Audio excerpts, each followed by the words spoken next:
In December 2022, two Japanese fishermen found themselves face to face with the world's largest coast guard as Chinese ships armed with naval-grade guns crossed into disputed waters. They were armed not just with firepower, but with a strategy to take territory without firing a shot. For 72 hours, Japan stood its ground and forced the intruders back, but with record-breaking intrusions and China's fleet escalating, what stopped Beijing this time and what lines may be crossed next?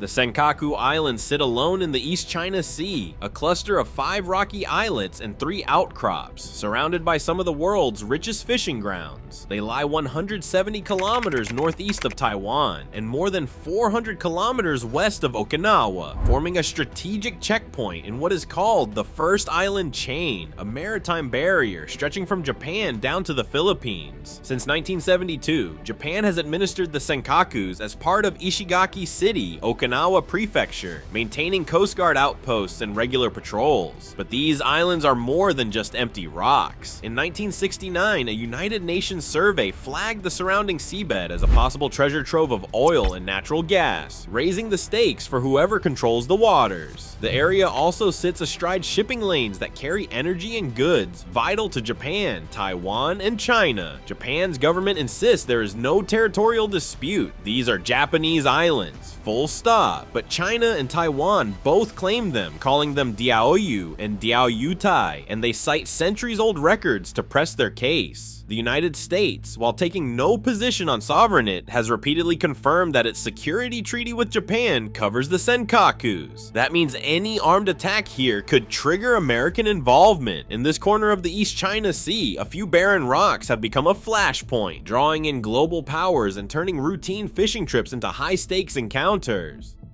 Throughout 2022, the waters around the Senkaku Islands saw an almost unbroken presence of Chinese Coast Guard ships. Out of 365 days, these vessels patrolled the contiguous zone for 336 days, over 90% of the year. The pattern was not just about frequency. Chinese cutters crossed into Japanese territorial waters 28 times, lingering for a total of 37 days inside the 12 nautical mile limit. Each entry tested the limits of what Japan would tolerate, and each departure set a new baseline for what counted as routine. Then in November 2022, the calculus changed. For the first time, a China Coast Guard vessel armed with a 76mm naval autocannon entered Japanese waters. This was a leap from the 37mm guns seen before, a weapon with the reach and punch of a small warship, not just a patrol boat. It was a qualitative shift. The message was clear. China's Coast Guard was no longer just a law enforcement agency. Since 2018, it had been placed under the Central Military Commission, the same authority that commands the People's Liberation Army. The ships circling the Senkakus now answered to Beijing's top military leaders, and they carried the hardware to prove it. Numbers on a chart became something more, a signal that the gray zone was growing sharper and that the next encounter might not play by the old rules. At 9:34 a.m. on December 22, 2022, two white-hulled China Coast Guard cutters crossed the invisible 12 nautical mile limit off Taisho Island. Their course was direct, bearing down on a lone Japanese fishing boat just 9.7 tons, with only 2 men on board. The water was gray and restless, the kind of day when a small boat feels even smaller. Within minutes, the Japan Coast Guard scrambled from Naha, racing to intercept. The first Japan Coast Guard patrol ship arrived, engines churning, and put itself squarely between the Chinese vessels and the fishing boat. No hesitation, no waiting to see what the intruders would do. The message was clear: you will have to get through us first. On the bridge, Japan Coast Guard officers switched to Channel 16, broadcasting warnings in crisp, formal Chinese. "You are in Japanese territorial waters. Leave immediately." The words repeated, calm but unyielding, over the radio, and again on bright electronic message boards flashing from the ship decks. The Chinese cutters did not answer. Instead, they slowed, adjusted their angle, and began to shadow the blockade, close enough for crews on both sides to see each other's faces, close enough for tension to hang in the salt air. The fishermen stayed put, eyes fixed on the shifting wall of ships around them. For them, there was nowhere safer than the shadow of the Coast Guard's hull. On the Japan Coast Guard decks, crew members stood ready, every movement deliberate. Their orders were simple: hold the line, protect the civilians, avoid any move that could be twisted into provocation. The standoff had begun. The clock started ticking on what would become a record-breaking test of resolve. By late afternoon on December 22nd, 2 more China Coast Guard vessels arrived, bringing the total to 4. The standoff grew in scale, but the Japan Coast Guard held their formation, 1 ship for every threat. For the next 3 days and nights, the scene barely changed. Chinese cutters circled just inside Japanese territorial waters, maneuvering with practiced patience, always within sight of the tiny fishing boat and its Japan Coast Guard shield. Engines rumbled through the darkness, floodlights swept the waves, and the radio warnings never stopped. You are in Japanese territorial waters. Leave immediately. Each time a Chinese vessel tried to close the gap, a Japan Coast Guard patrol ship moved to block, matching turns with calm, deliberate precision.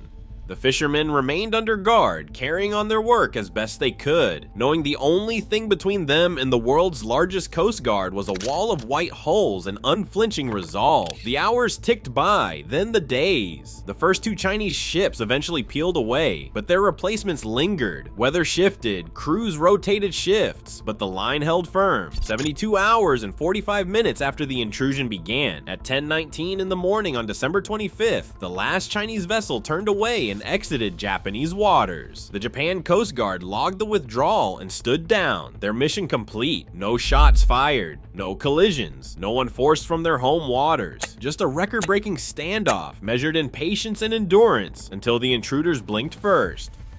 Japan's response moved swiftly from the water to the diplomatic arena. The foreign ministry lodged formal protests with the Chinese embassy in Tokyo and directly with officials in Beijing, making it clear that the incursion was unacceptable.